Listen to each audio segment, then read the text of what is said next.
días. ¿Cómo están? Hoy es el domingo más cercano a la celebración tradicional de la Navidad, así que es el día en que debemos decirnos feliz Navidad. Entonces puede decirle a la persona a su lado, feliz Navidad.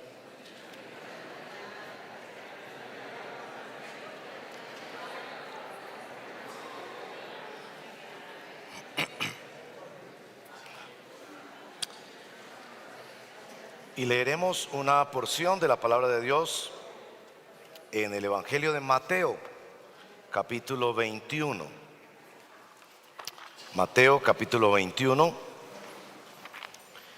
Y pedimos después de eso que el Señor nos guíe en la interpretación y la aplicación de su palabra santa, de la palabra de Dios que es sobrenatural y es autoridad sobre nosotros. Mateo capítulo 21, vamos a leer desde el verso 33 hasta el verso número 46. Escuchen otra parábola. Había una vez un hacendado que plantó una viña y la cercó con un muro y cavó en ella un lagar y edificó una torre. La arrendó a unos labradores y se fue de viaje. Cuando se acercó el tiempo de la cosecha, envió sus siervos a los labradores para recibir sus frutos. Pero los labradores, tomando a los siervos, a uno lo golpearon, a otro lo mataron y a otro lo apedrearon. Volvió a mandar otro grupo de siervos, mayor que el primero, y les hicieron lo mismo. Finalmente, les envió a su hijo, diciendo, respetarán a mi hijo. Pero cuando los labradores vieron al hijo, dijeron entre sí, este es el heredero, vengan, matémoslo y apoderémonos de su heredad. Echándole mano, lo arrojaron fuera de la viña y lo mataron. Cuando venga pues el dueño de la viña, ¿qué hará a esos labradores? Ellos, los que estaban escuchando la parábola, respondieron, llevará a esos miserables a un fin lamentable y arrendará la viña a otros labradores que le paguen los frutos a su tiempo. Jesús les dijo, ¿nunca leyeron en las Escrituras? La piedra que desecharon los constructores, esa en piedra angular se ha convertido. Esto fue hecho de parte del Señor y es maravilloso a nuestros ojos. Por eso les digo que el reino de Dios les será quitado a ustedes y será dado a una nación que produzca los frutos del reino. Y el que caiga sobre esta piedra será hecho pedazos, pero sobre quien ella caiga lo esparcirá como polvo.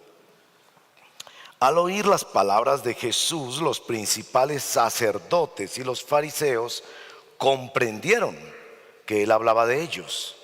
Y cuando procuraban prender a Jesús, tuvieron miedo de la multitud, porque ellos lo tenían como profeta. Esta es la palabra del Señor y yo les exhorto a que la reciban como ella es, la palabra de Dios. Oremos. Señor, te damos gracias en este día de Navidad donde vemos todos estos niños darnos lecciones de fe y de claridad bíblica tan importante. Te damos gracias en este día que podemos cantar de las alabanzas del Creador que se hizo criatura. Te pedimos que podamos ser llevados por tu gracia a una mayor profundidad, a mayor entendimiento de lo que significa la Navidad, pero también a una aplicación verdadera que nos lleve a decisiones, a cambios, a nuevas perspectivas, a nuevos emprendimientos, a entregas de nuestro corazón que nos lleve esencialmente al arrepentimiento y a la fe en nuestro Señor.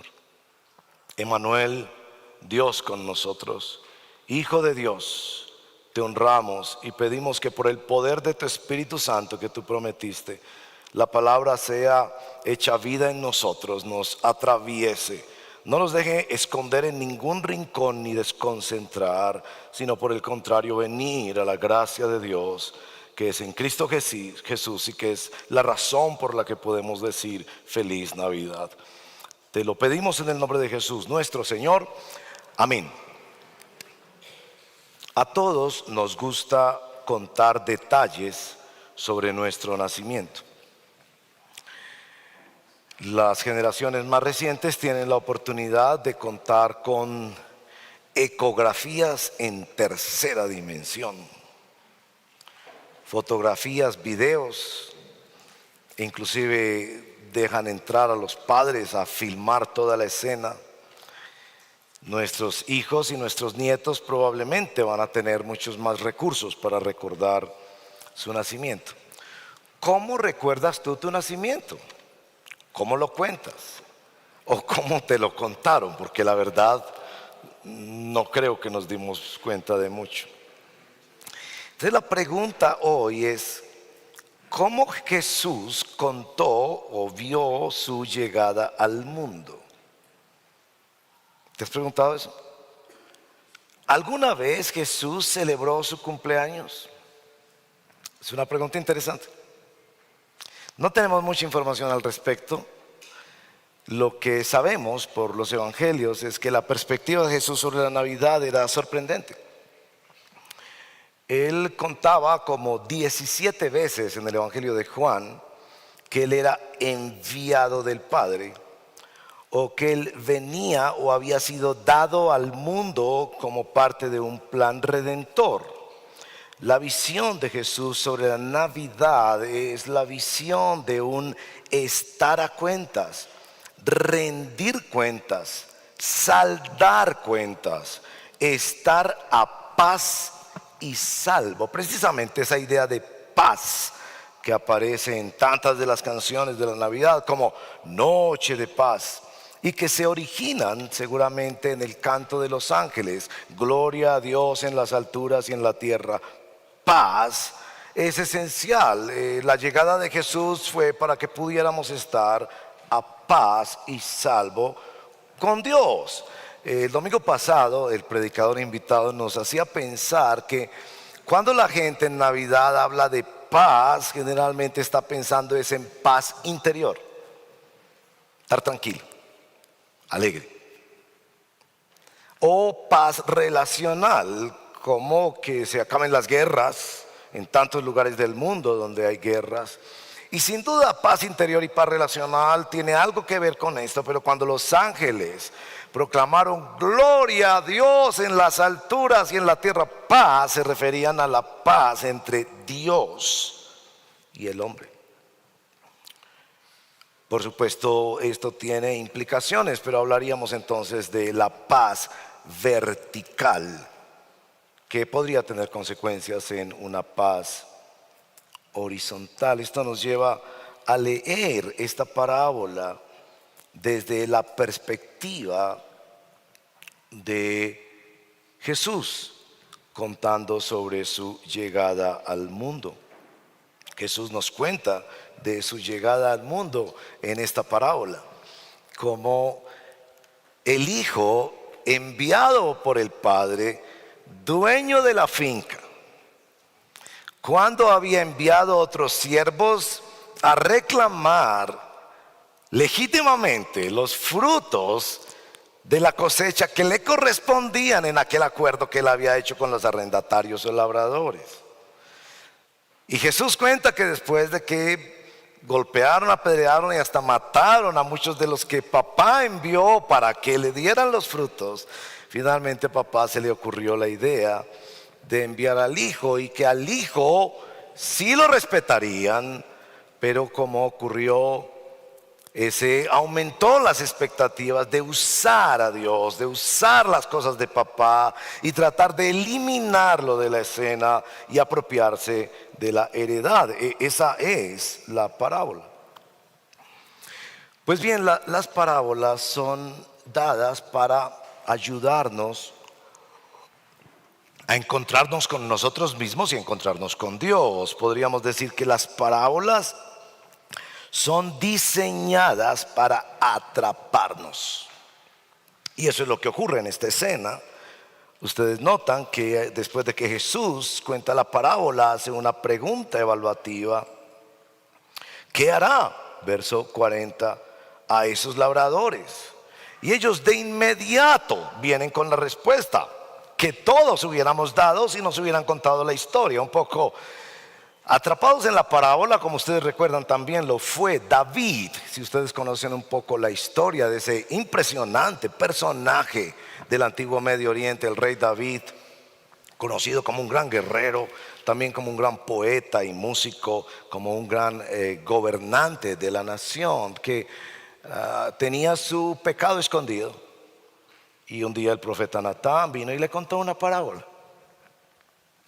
Había en una ciudad un señor que tenía muchísimas ovejas, pero había también un hombre muy pobre que tenía una sola corderita.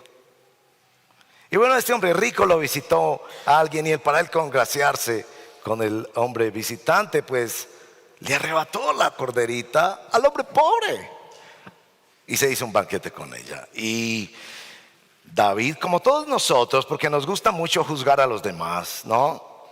Y se nos hace más fácil ver el pecado de los demás que el nuestro. Saltó en ira y ese hombre hay que matarlo. Y Natán lo miró a los ojos y le dijo: ese hombre eres tú. Las parábolas están diseñadas para revelar fundamentalmente tres cosas. La primera es revelar quiénes somos nosotros. Y yo anhelo que esta parábola sirva como un espejo para revelarte quién eres tú. No pierdas esa oportunidad, porque el espejo espiritual no siempre está disponible. En la mayoría de los casos, el espejo espiritual está manchado y degradado por nuestros propios pecados, ideas y filosofías que hemos heredado de nuestros padres y que hemos copiado de la sociedad. Así que cuando por la gracia de Dios se ilumina el espejo que te permite ver tu verdadero estado espiritual, no pierdas la oportunidad. Déjate atrapar por esa parábola. Y no nos preocupe si lanzamos el mismo grito desesperado y justiciero de las personas que escucharon esta parábola: que se les quite la finca y que se le dé a mejores mayordomos. Bien, la parábola está diseñada para ayudarnos a ver a nosotros mismos desde afuera. Pero también las parábolas ayudan a revelar quién es Dios. Todas las parábolas del reino de Dios nos ayudan a conocer a Dios. No hay conocimiento más importante para el ser humano que el conocimiento de su creador y su redentor. Si en algo puede alabarse el ser humano, no es en la gran filosofía o la ciencia o el desarrollo tecnológico, es en conocer a Papá Dios. Entonces las parábolas también nos permiten revelarnos quién es Dios. Y la tercera cosa que hacen las parábolas es que nos abren como rendijas de oportunidad. En la historia que vamos a leer, estas personas que escucharon la parábola no aceptaron la rendija de oportunidad que la gracia de Dios les ofrecía. Yo espero que tú sí aproveches la rendija de oportunidad que Dios te da para conocerte a ti mismo y para conocerlo a Él. Y la Navidad resulta ser extraordinariamente importante para eso. Tal vez deberíamos entender de una vez por todas que hay como una conspiración cósmica en contra de la Navidad.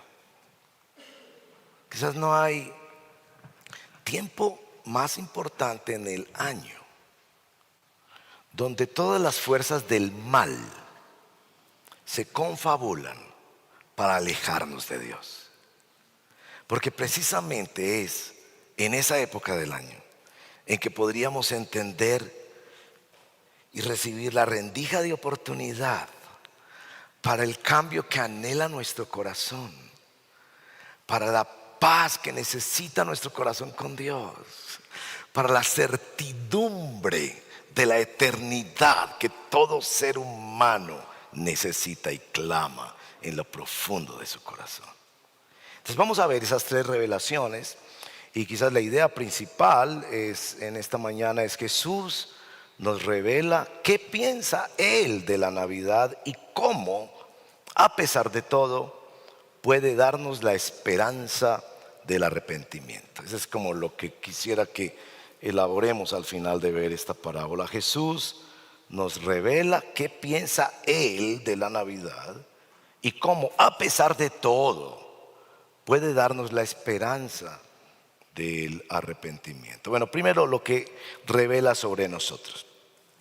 Si yo te pregunto en esta historia cómo se ve la humanidad dibujada, ¿qué responderías?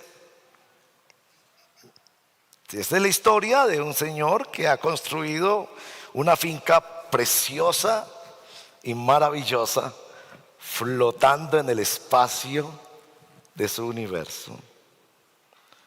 Se le ha entregado a unos señores no solo para que vivan en ella, para que la usufructuen, para que sea también su trabajo, su razón de ser. Y un día Él viene sencillamente, no a quitarles todo, no a echarlos de la finca, solamente a decirles: mira, esto es mío, yo quiero ver el fruto que yo quiero, el cuidado de la creación, el producto de la creación, la disciplina que genera la creación, la gloria al nombre del dueño que genera la creación. Pero estos personajes deciden maltratar a sus primeros enviados, la segunda vez volver a hacerlo, y Él, cuando manda al Hijo, hacen lo mismo con Él. ¿Cómo dibuja la humanidad? ¿Estarías de acuerdo de que esto es una lectura de lo que es el corazón humano, la vida humana? Que nos adueñamos de lo que no es nuestro. Mi cuerpo, mi plata. Y estamos en una generación que levanta eso como grito de batalla. Mi sexualidad, yo la oriento donde yo quiera, yo hago con ella lo que yo quiera. Mi dinero, mi tiempo, mi talento, mis hijos, mi casa, mis propiedades. La regla del Y el Señor viene a decirte: necio, la regla de los esta noche vienen a que son pedir hasta tu 5 alma. colores. Y ya que tenemos Vendrá una iluminación muy pandemia, padre, muy un bien tsunami, colocada, o pero un luego tenemos en accidente, proyección un número limitado o una de enfermedad fondos. terminal. Por eso vamos a ver cómo de un fondo, Y eso que tú dices ya sea que imagen o video tienes, en PowerPoint, podemos modificarlo. que se nos y olvida que tener vivimos nuevos prestados. Pero con la bueno, misma imagen algunas o video. claridades sobre Primero, estos ya que personajes que tenemos nos abierto nuestro ayudan, PowerPoint, como vamos una a dar parábola, clic a en vernos el en un icono de espejo a video nosotros imagen. mismos. Lo primero, Y nos va a desplegar tres estamos listas de en una reproducción, que son los propiedad fondos, privada, en una el propiedad primer plano ajena. y lo comprado. Y los últimos 4, como sutil, alta energía, naturaleza y azul Amigo, brillante, son etiquetas. tu cuerpo Ahora, no es vamos a tuyo. crear nosotros una carpeta Tu tiempo para tampoco. los fondos modificados. Tu Damos clic casa, en la parte por de mucho abajo, que diga la escritura, donde dice carpeta no de grupo es nuevo. tuya. Y a esta carpeta le vamos Ahora, a poner cuando uno lee esta historia, a fondos uno modificados. se le viene esa palabra antioqueña. Yo, la verdad, me parece que es antioqueña. Me dirán los de otras regiones si no lo es. Ya que tenemos creado ¿Cómo esta somos carpeta, nosotros de vamos a crear ahora una conchudos? lista de reproducción. Pero no solo eso, que nos revelamos llegando al colmo de apropiarnos de lo que no es nuestro, sino que por encima de todo no damos frutos. La historia enfoca especialmente el tema de a ver el fruto, a ver el fruto. Tú tienes todo ese tiempo, todos esos talentos, todos esos tesoros. Dios, el dueño de la finca, tiene derecho a decir: perdón, dame tu fruto. Es decir, que Dios tiene un propósito con cada ser humano, y cada ser humano debe dar cuentas a Dios sobre ese propósito y sobre el fruto que corresponde. En tercer lugar, que nos armamos una película para justificar nuestros supuestos derechos. A mí me encanta esa frase que dice que la vida no es un derecho, sino un deber. Los arrendatarios tomaron el plan que se les ofreció, así como nosotros tomamos la vida, y debemos dar cuentas por ese regalo, ese don prestado del cual somos mayordomos. Pero noten en la historia, ellos pretenden deshacerse del herederos. No se le hace familiar porque Jesús en esta historia, en esta parábola, pone trazos sobre la Navidad. ¿Se acuerdan que en la Navidad hubo un rey que quiso deshacerse del niño que los magos orientales llamaron rey? Ellos también piensan que Jesús es un obstáculo para sus planes. Ahora, más adelante veremos un poco sobre eso, porque usted dirá, no, yo no creo que Jesús es un obstáculo para mis planes. Piénselo bien, piénselo bien. Tal vez Jesús no es un obstáculo para sus planes cuando usted arma su propia definición de Jesús. Pero cuando usted lee el Jesús de los evangelios, ese sí que es un obstáculo para sus planes. Y también revela sobre nosotros que no podemos escapar el juicio del dueño. Que por mucho que tú te crees tu propia película, los servicios públicos llegan cada mes. Que por mucho que tú te crees tu propia película, la muerte llegará. Que por mucho que tú te crees tu propia película, el juicio de Dios llegará. Entonces, claro, una parábola como estas nos deja muy mal parados. Y cuando vemos un pesebre, deberíamos ver eso. Oye, ¿qué tan grave es nuestro problema con Dios? Que Él tiene que venir y hacerse un bebé, y como nos decían los niños esta mañana, vivir la vida que nosotros no pudimos vivir y sufrir la muerte que nosotros merecíamos morir. Sí, es decir, cuando vemos el pesebre, yo creo que una de las cosas más notables de esta conspiración cósmica contra la Navidad es volverla tierna. La Navidad, en principio, por lo menos, no debería ser nada tierno.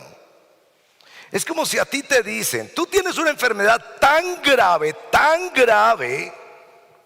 que tienen que matar a tu hijo para que tú puedas resolverlo. Entonces tú vas a la cuna del niño.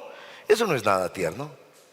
Yo sé que tú dirías como padre, no, yo eso no lo permitiría, pero el padre diseñó ese plan de redención para decir, tu problema es tan grave que yo tengo que enviarlo pobre, indefenso, bebé, para que sea menospreciado, llevado a una cruz, para que pueda resucitar al tercer día por ti. Es decir, como que esta conspiración cósmica contra la Navidad nos lo vuelve un asunto tierno, y por eso tan hermosa la lección que los niños nos daban esta noche cuando Santiaguito, el niño que hacía de pastorcito, llamaba a cada uno de los personajes, ¿no? Y le decía, ven acá regalito, ven acá natillita, ven acá musiquita, pero cuidado. Yo pensé, tal vez es la mejor predicación.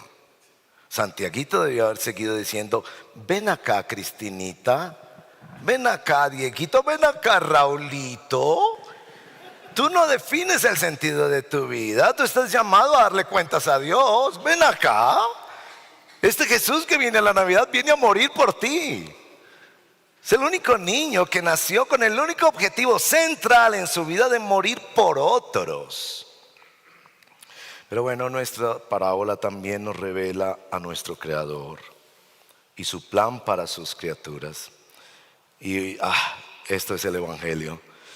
Que el Evangelio primero es amargo y después es dulce.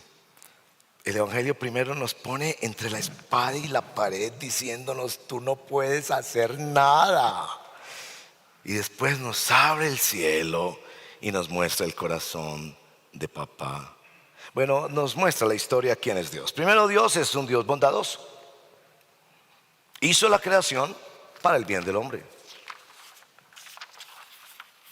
Y si quieres seguir teniendo la idea de que Dios no existe, eso es problema tuyo. Pero ten cuidado. Te vas a sorprender con lo que vas a descubrir después de la muerte, porque no tienes mayor hipótesis para lo uno o para lo otro. Yo acostumbro decir que los ateos tienen un ejercicio de fe aún mayor que los creyentes. Porque el ateo, viendo tanta evidencia de un diseño inteligente en toda la creación, cree que todo eso se hizo por azar y por tiempo. Se necesita más fe para eso. Ten la idea que tú quieras, pero este es un Dios bondadoso que hizo una creación para que el hombre la disfrutara. En segundo lugar, es un Dios paciente.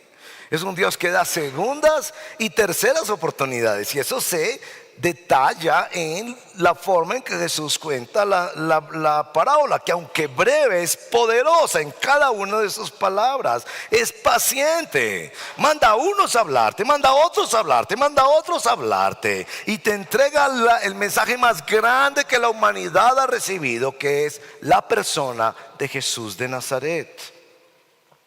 Es un Dios redentor. Está buscando que los labradores, los arrendatarios cambien. Y ese texto maravilloso de Romanos 2:4, cuando nos dice que no ves que la bondad de Dios en tu vida es un permanente llamado al cambio.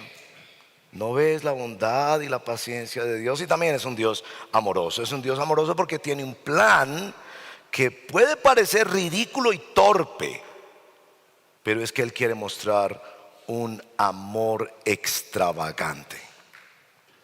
El amor extravagante de Dios, que uno no pensaría en dar a su hijo para que muera por sus enemigos. Wow. Y yo pido al Señor que Él te ayude a creer eso. No tenemos más herramienta que la fe ante la revelación de Dios. Ese es nuestro Dios. Pero es un Dios que hace cosas también. Es un Dios que viene a buscar fruto. Y ese de buscar fruto se apoya particularmente en Isaías capítulo 5, la parábola de la viña, que Israel era la viña y el Señor vino y no halló fruto en esa viña. Pero también se apoya en Juan capítulo 15, cuando nos muestra que Jesús es la vid verdadera y el Padre es el labrador. Este Dios tiene un plan y está ejecutando ese plan, y Él asegurará que haya fruto. Verá el fruto de su aflicción y quedará satisfecho. Este Dios es un Dios bueno, bondadoso, paciente, redentor, amoroso. Es un Dios que busca fruto y que asegura que ese fruto se dé. De hecho, quienes tienen curiosidad sobre este asunto, todo el Antiguo Testamento se puede resumir como Israel siendo una viña. Y en el Nuevo Testamento vemos a Jesús siendo Él la viña, la vid verdadera, el que da el fruto que su pueblo nunca pudo dar. Este es nuestro Dios. Ahora, cuando las parábolas como estas nos desnudan, nos ponen contra la espada y la pared, y después nos abren nuestra mente para decir, hay un Dios bueno que nos ha tenido paciencia y está esperando por nosotros. Entonces pensamos, ¿qué es lo que podemos aprender de estas revelaciones? Y es esto: hay una esperanza de arrepentimiento y de perdón. ¿Cuál es la voluntad del Padre? La voluntad del Padre es nuestro arrepentimiento. Y permítame mostrarles la parábola anterior, porque si tenían ojo de estudiante de la Biblia, en el verso 33, el primer verso que leímos, se darán cuenta que el Señor les dice: escuchen otra parábola. La razón de esa frase, otra parábola, es que les ha contado una parábola anterior. Van a ver que hay una parábola posterior también. Es una trilogía de parábolas. La parábola anterior es muy brevecita, mucho más brevecita que esta. Está en el verso 28. ¿Qué les parece? Les dice Jesús, verso 28, mismo capítulo. Un hombre tenía 2 hijos, y llegándose al primero le dijo: hijo, ve, trabaja hoy en la viña. Y el hijo le respondió: no quiero. Pero después arrepentido fue. Llegándose a otro le dijo lo mismo, y este respondió: yo iré, Señor. Pero no fue. ¿Cuál de los 2 hizo la voluntad del Padre?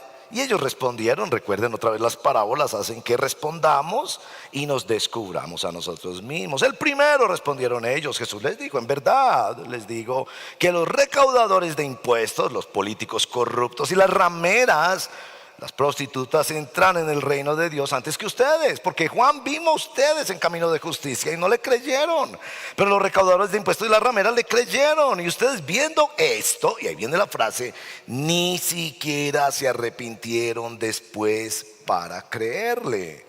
Toda esta parábola existe para llamarnos a el arrepentimiento.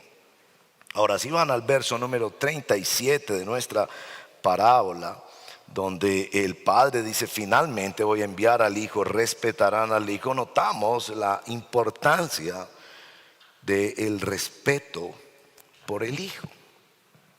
Y una cosa que a mí me fascina cuando yo, por la gracia de Dios, empecé a entender, a recibir el evangelio, siendo muy joven, es que Jesús se gana tu respeto.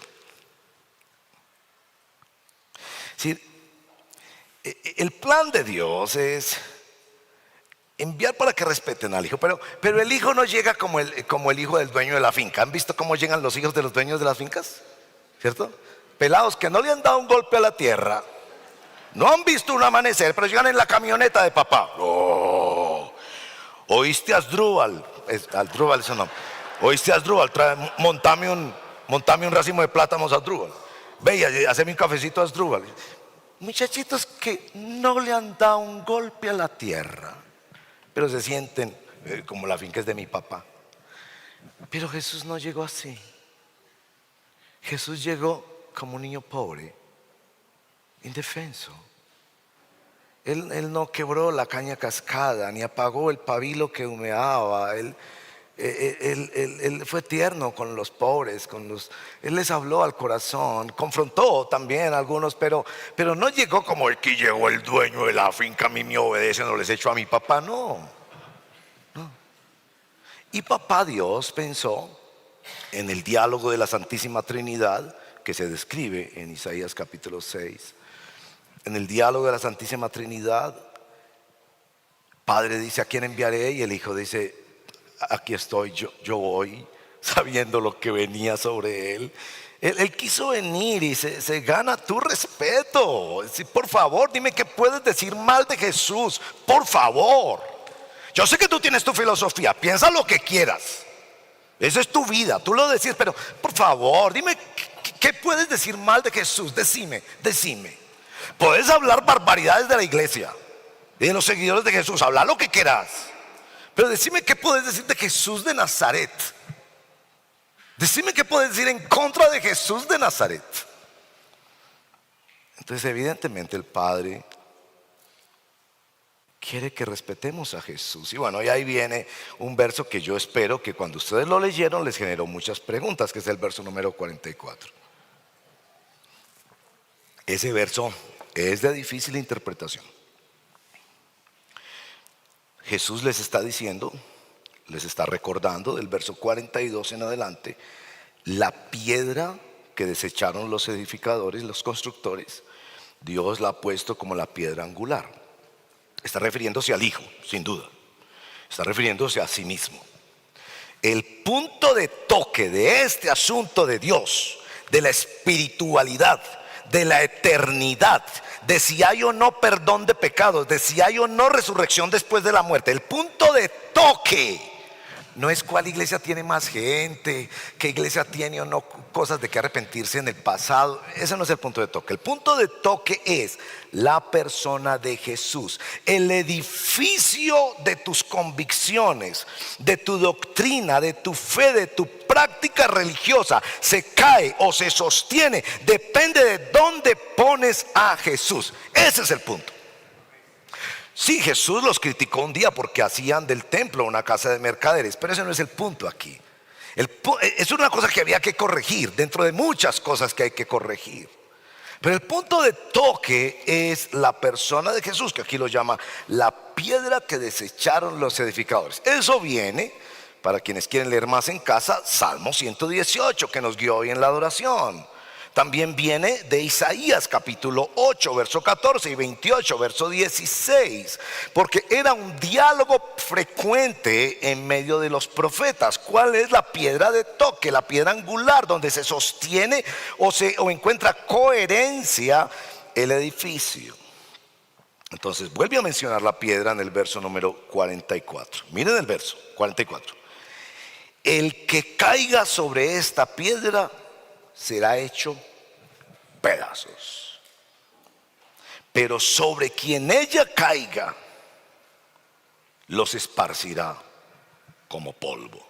Por supuesto, hay que entender esta expresión en el contexto de la polémica de los judíos, que no podían aceptar que el rey mesiánico anunciado en el Antiguo Testamento vendría como llegó Jesús, y que no quisieron creer que él era el enviado del Padre y arrepentirse y venir a él y ser sus discípulos. Pero esta expresión es muy importante. Lo que nos está advirtiendo es que hay dos formas de relacionarse con Jesús que terminan en tu propia destrucción. Es un poco difícil de entenderlo si no lo miramos desde los textos del Antiguo Testamento a los que Jesús se refiere. El que caiga sobre esta piedra será hecho pedazos. Jesús les advierte que quienes caigan sobre esta piedra serán destrozados, lo que significa oponerse a Jesús.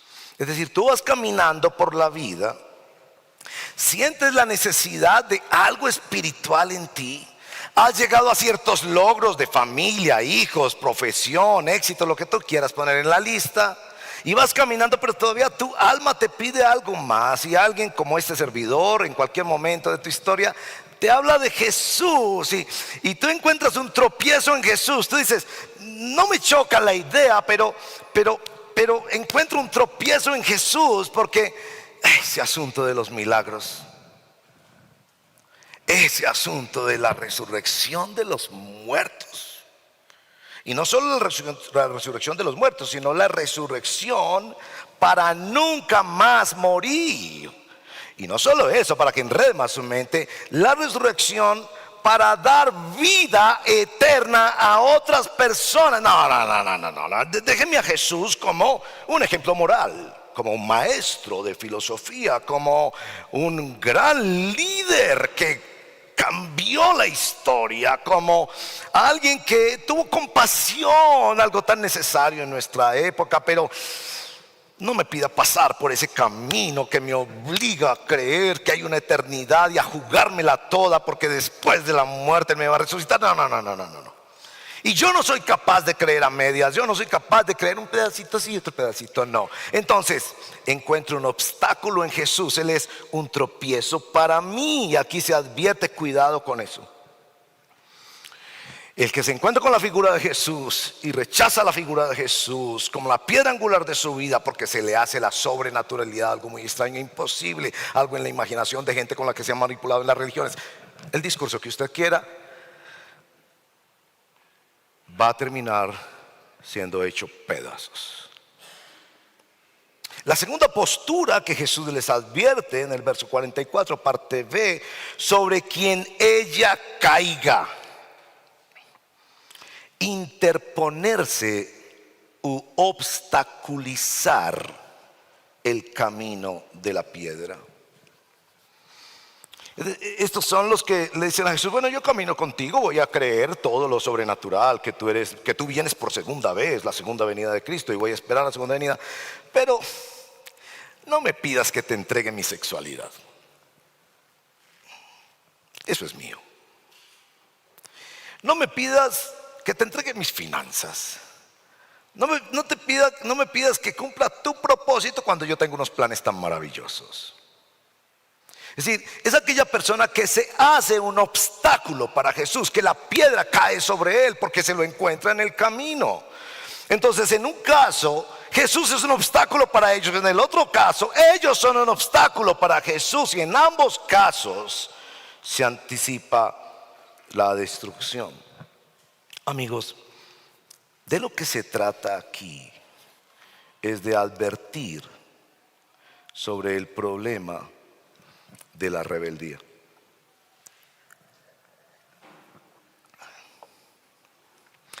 El punto no es que tú no entiendas. El punto es que tú mides las implicaciones y no quieres negociar.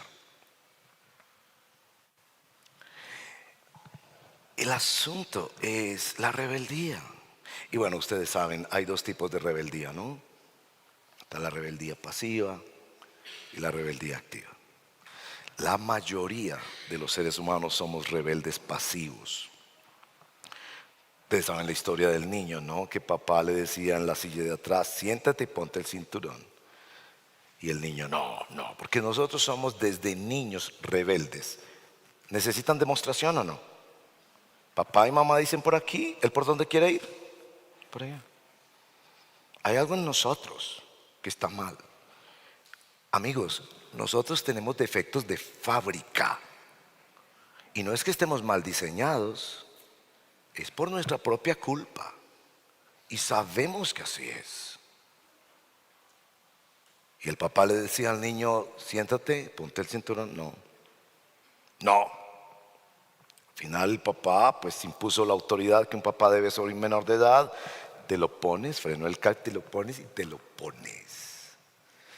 Cuando el papá ya vio que se puso el cinturón, el niño con la cara típica del rebelde dijo, me puse el cinturón pero por dentro estoy parado. Esa es la rebeldía pasiva, que no es tan evidente, ¿no? Seguramente algunos de ustedes mientras me escuchan no están escuchando lo que yo digo, están pensando cómo contradecirlo. Y yo soy así también.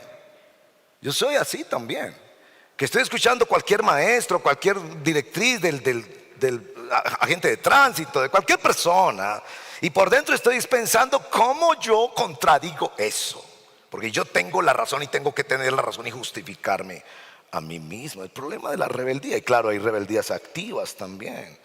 La rebeldía es el desacato, el desprecio y el desafío de la autoridad. No sé si ustedes saben que los pedagogos contemporáneos están muy preocupados por el fenómeno de desafío de autoridad, que está cada vez más presente en los niños. Es decir, los niños de hace 3000 años, papá les decía, hijo, vaya y me trae las chanclas. Hoy en día un papá le dice al hijo, mijo, tráigame las chanclas. ¿Chanclas? A los 10 segundos está bienestar familiar ahí. Está vulnerando la libertad, la identidad del niño, haciendo trabajar a un menor de edad. Entonces los pedagogos están muy preocupados porque el incremento del desafío de la autoridad en las nuevas generaciones. No que no ha habido desafío de la autoridad toda la vida, porque somos rebeldes, pero se ha incrementado. Fruto de lo que nosotros mismos les hemos enseñado, como ya no decimos que no. Como ya somos padres de familia que no decimos que no por no traumatizar al muchachito, no le diga que no. Y como tenemos senadores de la República que piensan que un muchachito no se le puede imponer un currículo educativo. El muchachito tiene que ser un ave silvestre que decide que estudia, que aprende. Si 1 más 1 es 10 o 3, lo que él sienta, eso es lo correcto. Entonces, nosotros somos responsables de haber incrementado la rebeldía social. Ahora, por favor, yo sé que como usted pelea conmigo va a decir, ahí viene el discurso manipulador de los religiosos. Lo discutimos en otro día, pero la autoridad es necesaria y nosotros nos rebelamos contra la autoridad. Pero miren esto, se dan cuenta que el Señor les cuenta esta historia antes de que ocurra. Eso es una cosa fascinante en esta parábola. Esta parábola no es contada después de la crucifixión del Hijo, sino antes. Como para decirles, voy a dar la oportunidad de que ustedes piensen. Y aún así, la historia termina diciendo que ellos procuraban prender a Jesús. La narración de Lucas de esta misma parábola dice que procuraban matar a Jesús. La rebeldía pasiva consiste en no ver tu necesidad de un Salvador en esta Navidad. Y quizás la primera aplicación que yo quiero hacer con mucho cariño y con mucho respeto es: reconoce que eres rebelde. No se nos manifiesta a todos de la misma manera, no se nos manifiesta de la misma manera, pero queremos ser nosotros los dueños de la finca, los dueños de nuestra barca, de nuestro destino. Y esta parábola es contada para decir: no te engañes, ven al Señor. Vas a tener que comprobarlo por ti mismo, como quien nunca se ha enamorado y piensa que eso es una locura hasta el día que se enamora. Vas a tener que comprobarlo por ti mismo.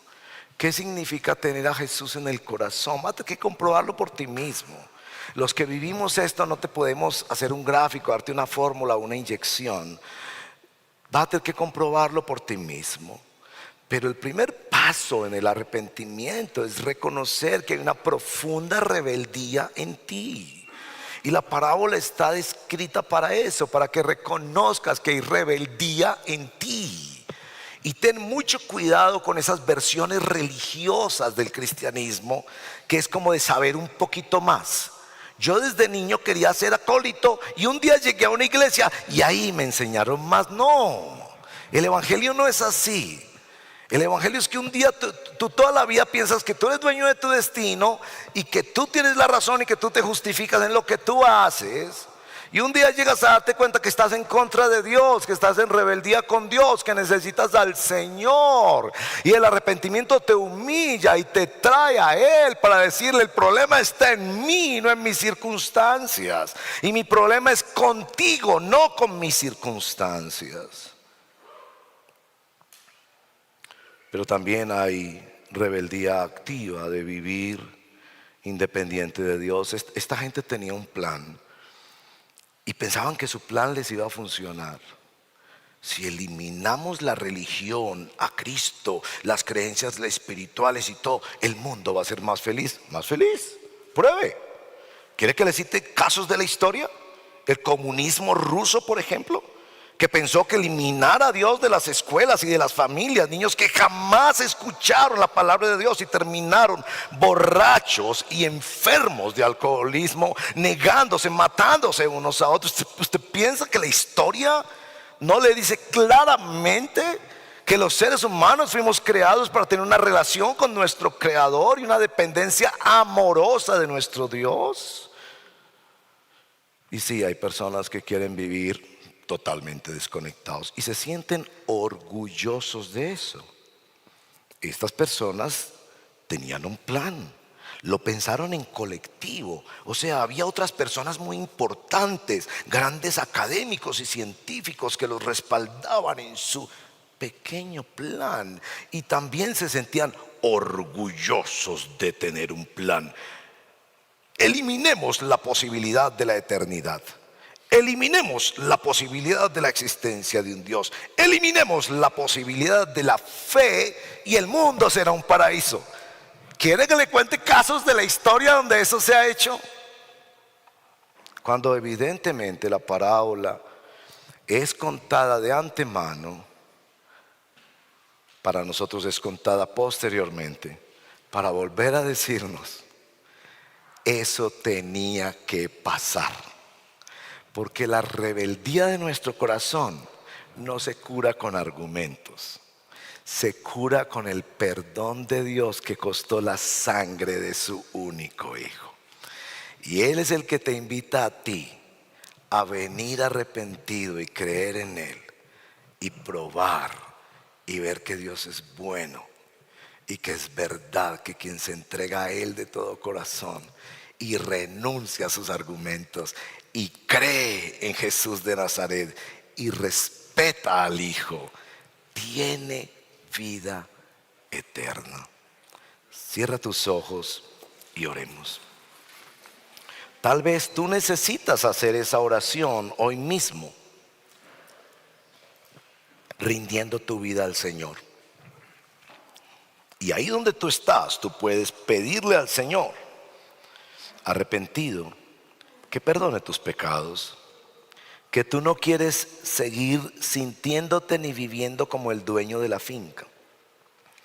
Y que la Navidad, que nos anuncia el nacimiento del Salvador que moriría por nosotros, sea tu nuevo nacimiento. Pídele al Señor, hazme nacer de nuevo. Estoy cansado de vivir bajo mis propios parámetros, ideas. Quiero rendir mi mente y mi corazón a ti y probar por fe lo que tú me estás ofreciendo en la persona de Jesús. Y Padre, yo te pido en el nombre de Cristo que así como lo hiciste conmigo y con muchos de mis hermanos y hermanas acá, lo hagas de nuevo. Que esta Navidad sea la Navidad de conversión y de nuevo nacimiento para quienes escuchan el Evangelio. Te lo pedimos, Padre amado, en el nombre de Jesús, a quien amamos y respetamos como el verdadero y unigénito Hijo de Dios, luz de luz, Dios de Dios, Señor de señores, Rey de reyes, que viéndonos en la miseria de nuestro pecado y de nuestra impotencia, quiso venir y dar su vida para que nosotros pudiéramos tener una nueva vida. Aumenta nuestra fe para ver esto cada vez más profundo, más amplio, con mayores implicaciones en nuestra vida cotidiana. Te lo pedimos en el nombre de Jesús nuestro Señor. Amén. Pongámonos de pie y adoremos al Señor. Siempre cuando la palabra llega al corazón, respondemos en adoración.